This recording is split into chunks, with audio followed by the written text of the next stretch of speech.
할렐루야. 오늘 참 좋은 날입니다. 특별히 오늘은 우리 교회가 맥주 감사 주일로 드리고 있습니다. 하나님께서 올 한 해를 우리에게 허락하여 주시고 그동안 반년 동안 때를 따라 우리에게 열매 맺는 양식을 공급해 주셨기 때문에 오늘의 우리의 삶을 지탱할 수가 있었습니다. 앞으로도 반년도 주님께서 함께 하시고 인도하시고 복된 것으로 채워주셔서 또 가을에는 또 풍성한 열매를 맺고 또 하나님 앞에 더 큰 영광 돌리는 우리의 삶이 펼쳐질 줄로 믿습니다. 이 맥주 감사주일을 통하여 하나님이 베푸르신 그 은혜를 잊지 않고 감사함으로 앞으로 이어지는 반년도 하나님의 더 크신 은혜와 은총이 우리의 삶에 깃들여서 더 없는 복된 올 한 해를 또한 열어가고 마무리하는 우리 모두가 되기를 주의 이름으로 축원합니다. 봄에 농부가 씨를 뿌립니다. 씨를 뿌릴 때 바람은 오직 하나, 가을에 풍성한 열매를 맺는 것입니다.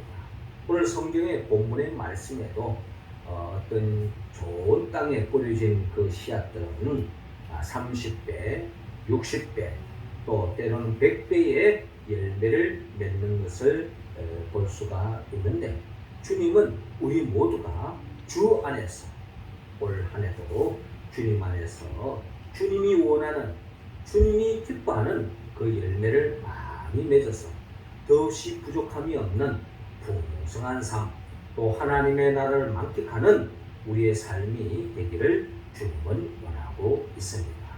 자, 그렇다면 오늘 성경 본문을 통하여 우리의 삶 속에 부족함이 없이 풍성한 하나님 나라의 그 복을 충만히 누리기 위하여 우리가 열매를 많이 맺기 위해서는 어떠한 삶으로 나아가야 하는가 하는 것을 오늘 주님은 우리에게 말씀을 통하여 일깨워주고 있습니다. 먼저 주님은 오늘 본문 19절을 통하여 깨달으라고 말씀하고 있습니다. 자, 19절 말씀 우리 같이 한번 읽어봅시다. 시작. 아무나 천국 말씀을 듣고 깨닫지 못할 때에는 악한 자가 와서 그 마음에 뿌려진 것을 빼앗나니 이는 곧 길가에 뿌려진 자요. 아멘. 자, 오늘 마태복음 13장 1절 이하는 이렇게 시작하고 있습니다. 그날 예수께서 집에서 나가사 바닷가에 앉으시니 큰 무리가 그에게로 모여들거늘 예수께서 배에 올라가 앉으시고 온 무리는 해변에 서 있더니라고 기록되어 있습니다. 자, 이 말씀의 광경을 보면 우리가 마음속에 그림이 그려집니다. 예수님이 바닷가에 배 위에 섰다고 하는 말은 낮은 쪽에 있다는 거예요. 많은 사람들이 몰려왔기 때문에 낮은 곳에서 언덕에 많은 무리가 앉아있는 그들을 바라보면서 주님께서 그 자연 환경을 이용하여서 이렇게 말씀을 전하고 있는, 천국 복음을 전하고 있는 예수님을 우리가 그려볼 수가 있습니다. 자, 그때에 예수께서 비유로 여러 가지를 그들에게 말씀하여 이르시되 씨를 뿌리는 자가 뿌리러 나가서 뿌릴새 들으는 길가에 떨어지매 새들이 와서 먹어 버렸고 라고 말씀합니다. 자, 씨 뿌리는 자의 비유를 들려주고 있는데 그 씨 중에 길가에 떨어졌다는 것입니다. 근데 그 길가에 떨어졌는데 새들이 와서 먹어버렸다라고 주님께서 말씀하고 있습니다. 자, 이 말씀은 오늘 본문 19절에 이 말씀에 대한 설명을 주님께서 덧붙여 말씀하고 있습니다. 19절 보니까 아무나 천국 말씀을 듣고 깨닫지 못할 때에는 악한 자가 와서 그 마음에 뿌려진 것을 빼앗나니 이는 곧 길가에 뿌려진 자요 라고 말씀하고 있습니다. 자, 하나님의 말씀이 전달되어졌는데 그 말씀을 듣고 깨닫지 못하는 사람, 말씀을 듣기는 듣는 것 같은데 그 말씀을 깨닫지 못하는 사람, 그것은 바로 악한 자가 와서 그 마음에 뿌려진 것을 빼앗아서 결국에는 열매를 맺지 못하는 삶의 모습을 주님께서 말씀하고 있습니다. 그러니까 문제는 말씀을 듣기는 들었는데 결국 그 말씀을 깨닫지 못했다는 것입니다. 자, 깨닫지 못했다는 말의 의미는 그 말이 무슨 뜻인지 모르겠다라는 개념도 있겠지만 오늘 비유 전체를 우리가 한번 헤아려 볼 때는 결국에는 그 말씀을 듣기는 들었지만 삶으로, 말씀이 삶으로, 행동으로 이어지지 못했다라고 우리는 생각할 수 있다는 것입니다. 그러니까 아무리 하나님의 말씀을 듣다 할지라도 그 말씀을 내 마음속에 그 말씀을 암송을 하고 그 말씀을 기억하고 있다 할지라도 그 말씀대로 내 삶으로 이어지지 않는다면 그것은 아무 소용이 없다. 마치 악한 자가 와서 그 마음에 뿌려진 것을 빼앗아가는 것이다. 그 말씀 그 자체에 복이 있다는 게 있는데 그 말씀 속에 하나님의 축복의 씨앗이 담겨져 있는데 그것이 싹이 트고 꽃을 피우고 열매를 맺기 위해서는 그 말씀을 잡고 내가 삶으로 이어져야 되는데 살지 않으니 말씀 따로 삶 따로니 결국 그 말씀은 마귀가 빼앗아 가는 것과 다름이 없다. 그러니 축복의 씨앗을 마귀가 빼앗아 가버렸으니 그 삶 속에 하나님의 복의 열매를 맺을 수 없다라고 주님께서 말씀하고 있는 것입니다. 우리는 지난 주일에 마태복음 11장 16절에 이 세대를 무엇으로 비유할까? 비유하던데 아이들이 장터에 앉아 제 동물을 불러 이르되 우리가 너희를 향하여 피리를 부르도 너희가 춤추지 않고 우리가 슬피 울어도 너희가 가슴을 치지 아니하였다 함과 같도다 라고 주님께서 말씀하셨습니다. 자, 이 말씀의 의미가 뭡니까? 주님께서 말씀을 하는데 뭐라고 비유했냐면 어린 아이들이 놀이터에서 어린 아이들이 노는 놀이 중에 우리는 제기차기도 있고 고무줄 뛰기도 있고 술래잡기도 있듯이 이 당시에 유대인들의 그 어린 아이들이 장터에 앉아서 노는 놀이를 유심히 살펴보면은 하나는 어디 보면 잔치집 놀이, 또 하나는 초상집 놀이예요. 잔치집 놀이는 뭐냐면은 한 친구가 피리를 불면은 덩달아 뒤에 있는 사람들도 같이 거기에 피리 소리 맞춰서 춤을 추는 것, 이게 바로 어떻게 보면은 잔치집 놀이라는 겁니다. 그런데 또 한 친구가 슬피 울면은 결국에는 모든 친구들이 함께 우리가 보통 초상집에 가면 요즘은 그러지 않습니다만 옛날에 보면 에고 하면서 통곡하는 소리가 그치지 않잖아요. 또 그렇게 하는 게 기본적인 초상집의 예고 또 그게 전례입니다.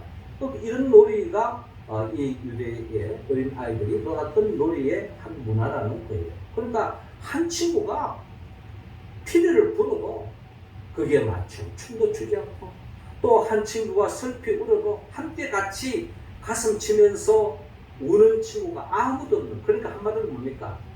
아무런 반응이 없다는 거예요.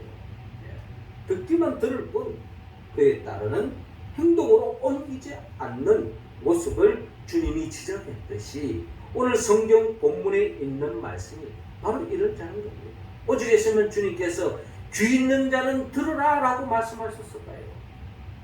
다 귀가 있습니다. 열려져 있습니다. 그러나 귀가 있다고 들을 수 있는 것이 아닙니다. 하나님의 말씀에 마음의 문을 닫으면 결국 그 말씀은 들을 수가 없는 거죠.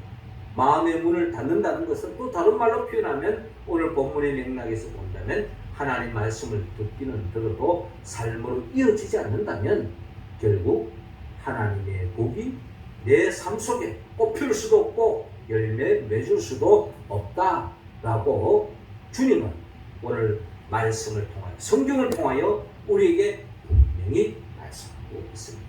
그렇습니다. 우리의 고백은 뭡니까? 우리의 삶에 진정한 하나님의 축복은 하나님의 말씀을 통하여 이루어진다는 겁니다. 우리가 이 세상에 무슨 아이디어를 내고 무슨 어떤 대박을 꿈꾸지만 우리의 성경적인 생각은 우리가 하나님 말씀 중심으로 살면 하나님께서는 우리에게 부족함이 없는 물질의 복을 더해 주실 줄로 믿습니다. 이게 바로 우리의 믿음입니다. 하나님을 믿듯이 이런 가치관을 믿고 사는 것이 바로 믿음의 사람이요, 믿는 우리 교회 공동체의 믿음의 내용이라는 것입니다. 시편 기자는 시편 1편을 통하여 이렇게 고백했습니다. 복 있는 사람은 악인들의 꾀를 따르지 아니하며 죄인들의 길에 서지 아니하며 오만하는 자들의 자리에 앉지 아니하고 오직 여호와 율법을 절거하여 그의 율법을 주야로 묵상하는도다. 그는 시냇가에 심은 나무가 철을 따라 열매를 맺으며 그 잎사귀가 마르지 아니함 같으니 그가 하는 모든 일이 다 형통하리로다 라고 고백하고 있습니다. 그렇습니다. 그의 율법을 주야로 묵상하는도다. 오늘 본문의 말씀을 표현을 하면은 주님의 말씀을 듣고 깨닫는 자다. 그 깨달음과 이 묵상을 우리가 좀 더 구체적으로 표현한다면 주님의 말씀대로 사는 악한 자는 어떤 사람입니까? 그 말씀은 알기는 알아도 삶으로 연결되어지지 않으니 결국은 악인들은 꾀를 따릅니다. 그리고 죄인들의 길에 서는 거예요. 오만한 자의 자리에 앉는 겁니다. 결국에는 순간적인 이 세상의 그 무엇을 자기 손아귀에 쥘지 모르지만 결국 모든 것을 잃어버릴 수밖에 없는 것입니다. 그러므로 우리는 전적으로 하나님의 말씀대로 살 때에 하나님께서는 우리의 삶에 부족함이 없도록 채워주신다는 거예요. 그래서 시편 기자는 3절에 이렇게 표현하지 않습니까? 그는 시냇가에 심은 나무가 철을 따라 열매를 맺으며 그 잎사귀가 마르지 아니함 같으니 그가 하는 모든 일이 다 형통하리로다. 할렐루야. 우리의 삶이 그렇게 펼쳐질 줄로 믿습니다. 주님, 제가 말씀대로 살았는데 이렇게 신앙생활 하는데 뭐 변화가 없는데요, 뭐 손에 집히는 것도 없는데요.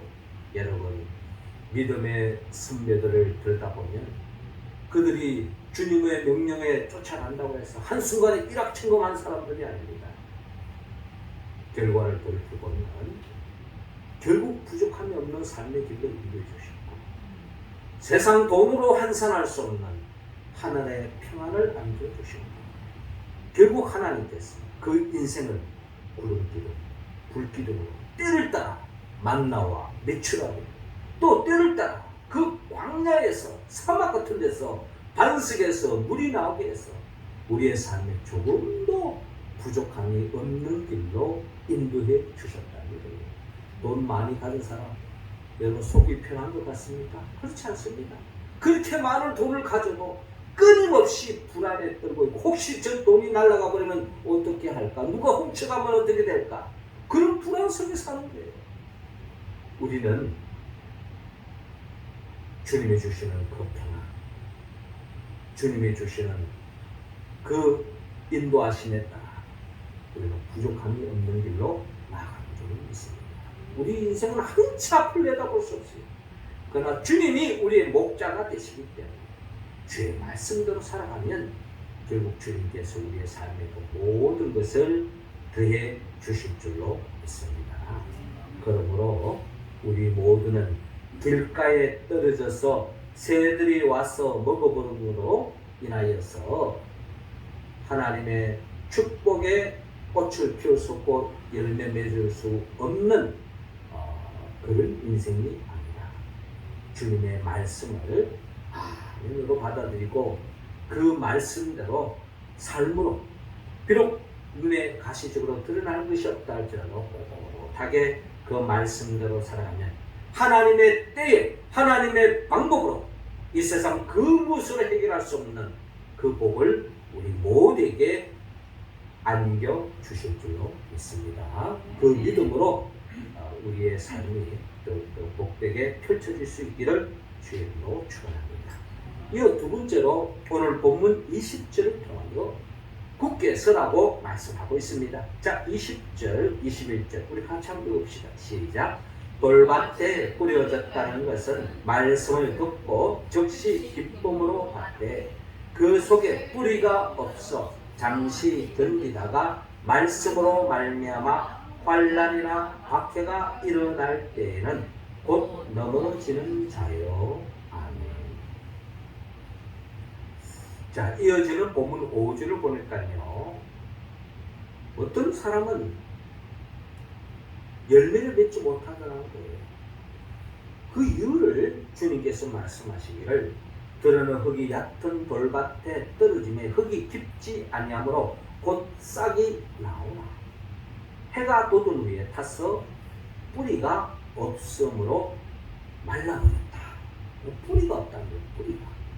뿌리가 없으니 결국에는 해가 돋는 순간에 말라서 결국에는 꽃을 피우지 못하고 열매 맺지 못하는 결과를 낳게 된다. 그럼 왜 그래 됐는가? 주님께서 20절 이하에 설명하고 있습니다. 돌밭에 뿌려졌다는 것은 말씀을 듣고 즉시 기쁨으로 받되 그 속에 뿌리가 없어 잠시 견디다가 말씀으로 말미암아 환난이나 박해가 일어날 때에는 곧 넘어지는 자요라고 말씀하고 있습니다. 자, 이 말씀은 정리해 보면 그렇습니다. 자, 주의 말씀을 듣습니다. 하나님께서 우리에게 어떻게 살아야 하는가? 그 말씀대로 살 때에 하나님의 복이 임한다고 말씀하셨는데, 자, 그 말씀을 들으면서 내가 이렇게 살면 복 받겠구나, 행복한 삶이 펼쳐지겠구나, 하나님이 내 삶을 보장해 주시겠구나 라는 그런 확신이 서는 거예요. 자, 그런데 그 말씀대로 살아가는 데에 모든 일이 순적하고 순탄하고 아무 일 없으면 참 좋는데 말씀 붙잡고 살아감에도 불구하고 어려운 일을 당한다는 것입니다. 어려운 일을 당한다는 거예요. 예수 믿는데도 불구하고 왜 내게 이런 어려움이 있는가? 왜 내게 이런 병이 생기는가? 왜 내게 이런 어려운 역경을 만나는가? 이제 이런 생각이 든다는 거예요. 그럴 때에 그런 어려움 앞에서 그것을 뛰어넘고 끝까지 그 말씀 붙잡고 살아가야 되는데 말씀대로 살아가도 뭐 소용없네? 이러면서 결국에는 환난이나 박해가 일어날 때는 곧 넘어지는 자요라고 말씀한 것처럼 말씀대로 살아도 어려운 일이 겹치면 그 하나님의 축복의 말씀을 순식간에 던져버리고 자기 마음대로 산다는 거예요.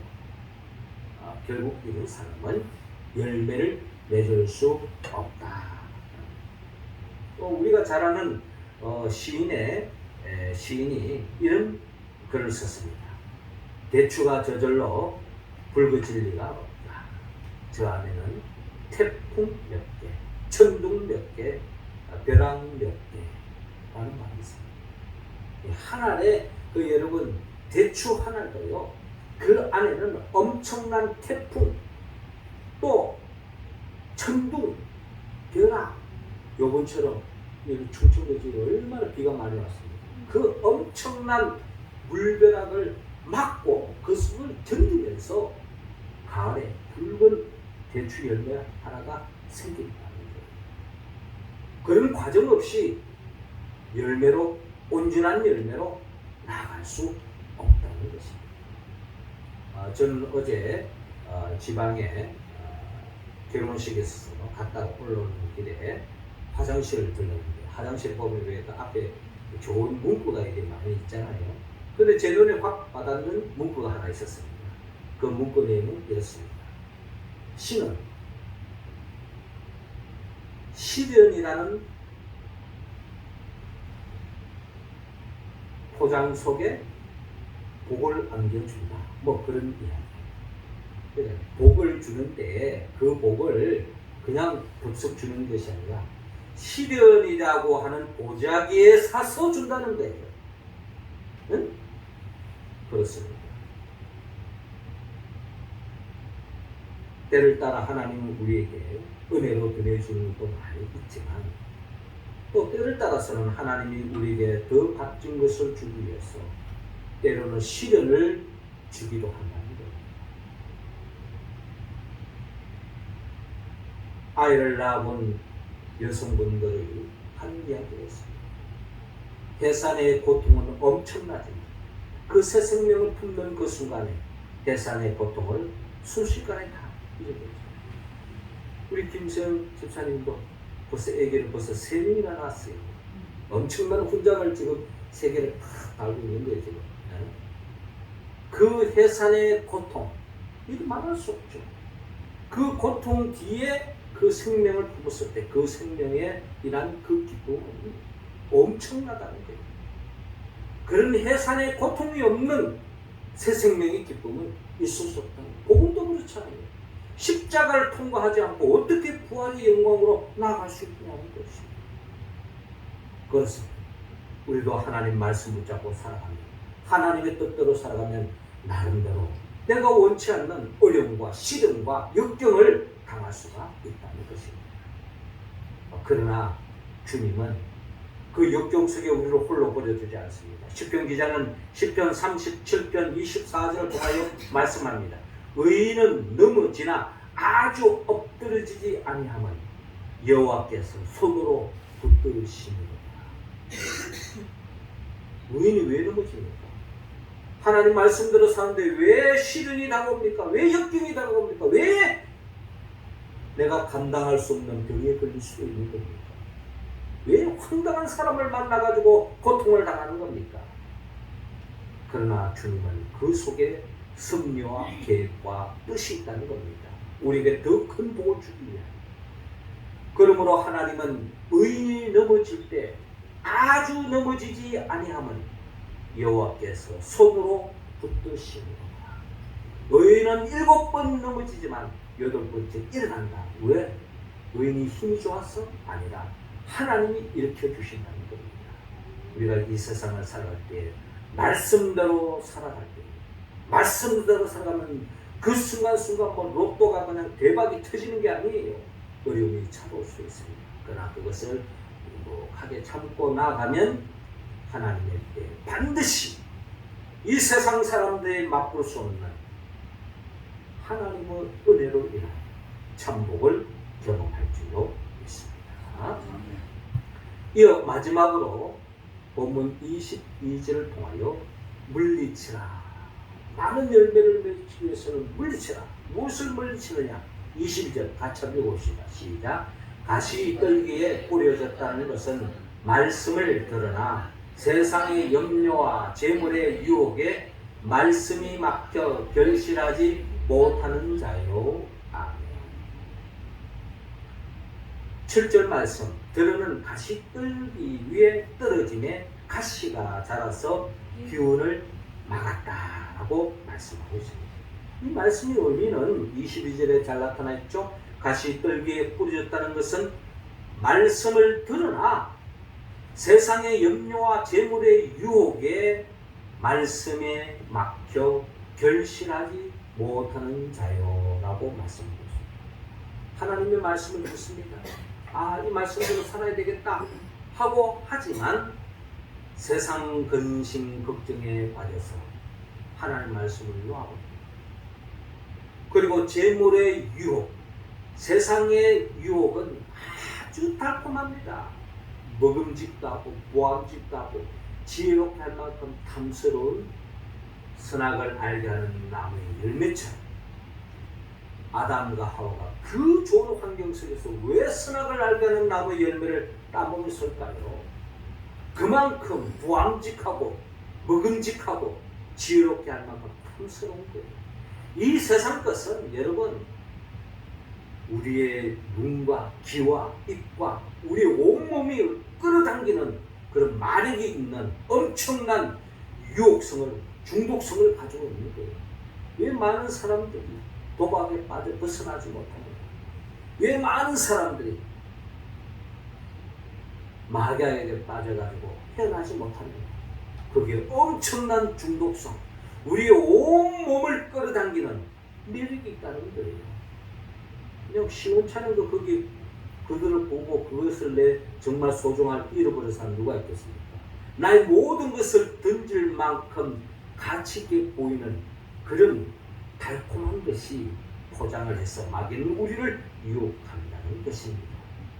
말씀을 들으나 세상의 염려와 재물의 유혹에 말씀에 맡겨 결심하지 못하는 자다라고 말씀하고 있습니다. 우리는 믿음의 경주를 하고 있습니다. 그런데 한참 앞장서서 선두로 달리고 있는데 땅바닥에 있는 금화 반짝이는 금화 한 입을 보면서 그 경주가 말을 멈추고 그 금화를 줍는 그 순간에 그 경주에서 더 이상 1등을 할 수가 없습니다. 마귀는 때를 따라 우리에게 우리의 믿음의 경주를 멈추게 하는 세상적인 것들로 우리를 미혹해 한다는 것입니다. 그게 우리가 넘어가서는 안 됩니다. 우리가 잘 아는 에스다 결국 하나님의 장자의 축복을 받았지만 그걸 가진다고 해서 자기에게 뭔가 가시적으로 드러나는 게 없는 거예요. 그래서 에스는 야곱에게 팥죽 한 그릇에 떡 한 조각 결국 장자의 명분을 팔아넘기고 말았습니다. 엄청난 하나님의 축복을 차버린 거죠. 뒤늦게 후회한들 아무 소용이 없었습니다. 그렇습니다. 주님은 우리가 믿음의 길을 걸어가는데 끊임없이 마귀는 하나님의 말씀대로 살지 못하도록 세상적인 것으로 우리를 미혹합니다. 거기에 우리가 마음 빼앗기지 말고 끝까지 믿음의 길을 걸어가서 하나님이 예배하신 그 복, 즉 주님은 오늘 본문 23절을 통해 말씀합니다. 좋은 땅에 뿌려졌다는 것은 말씀을 듣고 깨닫는 자니, 이 깨닫는 자는 10편 1편에 표현하면 묵상하는 자예요. 또 달리 표현한다면 하나님의 말씀을 듣고 삶으로 이어지는 사람, 그 말씀대로 살아가는 것이 힘들다 할지라도 또 그 말씀보다 더 세상적인 것이 달콤함이 있더라도 거기에 마음 빼앗겨서 끝까지 하나님의 말씀대로 살아가는 인생, 그 인생이 시냇가에 심겨진 나무처럼 철을 따라 많은 열매 맺는 그와 같은 복된 삶이 펼쳐진다고 주님은 우리에게 약속하고 있습니다. 사랑하는 성도 여러분, 주님은 우리 모두가 주의 말씀을 깨닫기를 원합니다. 즉 하나님의 말씀을 듣고 삶으로 이어지기를 원합니다. 그리고 삶으로 이어질 때에 거기에 많은 어려움이 있지만 그것을 잘 참고 끝까지 이겨나가는 것입니다. 이번 주일에 우리가 히브리서 말씀을 합니다만 히브리서를 기록하게 된 목적이 뭡니까? 히브리서는 이 땅에 많은 믿음의 사람들이 주님을 믿고 나아가는 가운데 좋은 환경에는 다 예수 잘 믿고 예수 믿고 복 받는다고 다 달려가요. 그런데 로마 박해로 인하여서 복음의 1세대들이 순교를 당하고 많은 믿음의 사람들의 경기장의 사자의 밥이 되어지고 그런 가운데도 끝까지 예수를 믿을 수 있냐라는 거예요. 오늘 이 시대가 바로 그런 시대입니다. 오늘 이 시대에 많은 사람들이 예수를 믿는다고 이야기하지만 정말 마지막 때에 정말 어려울 때에 환난과 핍박 속에도 끝까지 예수 붙잡고 나아갈 사람 몇 사람이 있겠냐라는 거예요. 주님은 우리 교회가 그런 교회가 되기를 원하는 마음, 이번 주간 우리가 주에서 말씀 세미나를 갖게 되는 것입니다. 어떤 어려움이 있더라도 말씀에 굳게 서서 어떤 역경도 이겨나가는 최후의 승리자가 되기를 주님이 원하는 것입니다. 더 나아가 세상적인 그 어떤 위협에도 빠지지 말고 물리치고 끝까지 말씀 붙잡고 예수님 붙잡고 예수님 바라보고 나아가라는 것입니다. 그런 삶만이 진정한 주님이 예비하신 그 축복의 열매를 맺음으로 덮는 구원의 열매, 행복의 열매, 영생의 열매, 하나님 나라의 열매를 맺을 줄 믿습니다. 주님은 그러기 위해서는 깨닫고 굳게 서고 물리치기를 원합니다. 어떻게 우리가 이 말씀에 온전히 응답할 수 있습니까? 우리는 성령의 도움이 없이는 할 수 없습니다. 말은 거창하게 하지만 성령이 도와주지 않으면 우리는 쉽게 포기하고 쉽게 유혹에 넘어가고 쉽게 주님을 배반할 수 있는 가능성이 우리 모두를 가지고 있는 거예요. 그러므로 우리는 성령을 받아야 합니다. 성령은 예수 그리스도입니다. 예수님이 누구입니까? 예수님은 말씀으로 천지 만물을 창조하시고 말씀으로 창조된 이 세상 속에서 영생복락하기를 원했지만 아담과 하와가 범죄함으로 말미암아 결국 그 복을 차버렸죠. 우리 모두는 그 복을 누릴 수 없는 거예요. 그래서 주님이 친히 인간의 몸으로 오셔서 우리의 죄를 대신 짊어지고 십자가에 못 박아 죽으시고 3일 만에 부활하시고 성천하셔서 지금도 우리에게 보혜사 성령을 주기를 원합니다. 왜? 성령을 받아야만이 하나님 말씀에 응답할 수 있으니까. 우리 모두가 주님의 이름으로 기도하여 그 성령 충만함을 받아서 교회를 중심으로 주의 말씀에 응답하여 결국 살아갈 때 우리는 영원한 천국으로 인도함을 받을 줄 믿습니다. 그 천국으로 인도하게 주님은 장차 재림하여 오시는 거예요. 그 주님의 영 보혜사 성령의 도심으로 주의 말씀을 깨닫고 그의 말씀을 순종하고 거기에 어려움이 있더라도 굳게 서고 어떤 미혹도 물리치고 끝까지 믿음의 달려가기를 달려가서 최후의 승리자로 진정한 하나님이 믿음의 사람들에게 주고자 하는 그 복을 축복의 구원의 열매를 맺는 우리 모두가 되기를 주님으로 축원합니다. 기도드리겠습니다. 하나님 아버지, 이 시간 우리 한 사람 한 사람에게 성령의 기름을 부어 주옵소서. 성령 충만함으로 하나님의 말씀을 듣고 아멘으로 화답하며 그 말씀대로 순종하여 어떠한 역경도 있고 어떠한 유혹도 뿌리치고 끝까지 주의 말씀대로 살아가 시냇가에 심겨진 나무처럼 풍성한 열매 맺어 나도 복받고 나로 인하여 주의 많은 사람들에게도 하나님의 복을 나누는 축복의 동네 인생길을 살아가는 우리 모두가 되게 하여 주옵소서. 예수님의 이름으로 기도합나이다. 아멘.